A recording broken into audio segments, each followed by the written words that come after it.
ఓం సాయిరామ్. సింధు వ్యాపార రీత్యా తన హస్బెండ్తో కలిసి వేరే దేశానికి వెళ్ళవలసి వచ్చింది. అక్కడికి వెళ్ళిన తర్వాత వారు ఒక ఇల్లును కూడా తీసుకున్నారు. వారందరూ కూడా సాయిబాబా భక్తులు.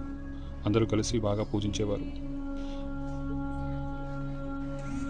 అయితే శ్రావణ మాసం వచ్చేసరికి వరలక్ష్మి వ్రతం చేసుకుందామని ఆమె కూడా అనుకుంది.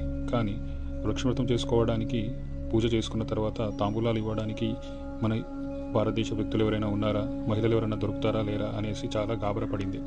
కానీ చుట్టుపక్కల ఇటు చూసినా కానీ ఎవరూ ఆమెకు దొరకలేదు. సరే, బాబాకు లక్ష్మీదేవి అమ్మవారికి ఇద్దాంలే అనుకుంది. ఆ ఇంటిని సదురుతూ తన ఇంటి పేరు ముందు సాయి నిలయం అని రాసి ఆ ఒక శుక్రవారం వరలక్ష్మి వ్రతం చేయడం ప్రారంభించింది. చేసి ఏ ఆడపడుచు దొరకక బాబాని మొక్కుకుంది. బాబా, ఇక్కడ ఆడపడుచులు ఎవరు లేరు తాంబూలను ఇవ్వడానికి, నువ్వే ఈ విధంగా తీసుకోము, లేకపోతే ఎవరన్నా రప్పించు కదా అని చెప్పి దండం పెట్టుకుంది. అదేంటో 15 నిమిషాలలో ఒక్కసారి తలుపు ఎవరో తట్టారు. తలుపు తీసి చూస్తే ఒక ముత్తైదువ ఇంటి ముందట వచ్చింది.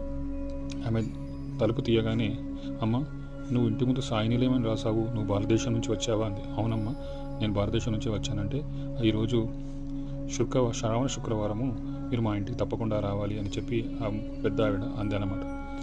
ఇదేంటో విచిత్రం అనిపించి, అమ్మ మీరు కూడా రండి, వచ్చి తాంబూలాలు తీసుకోండి, నేను కూడా అదే అనుకుంటున్నాను, ఇదంతా బాబా లీల అని చెప్పింది.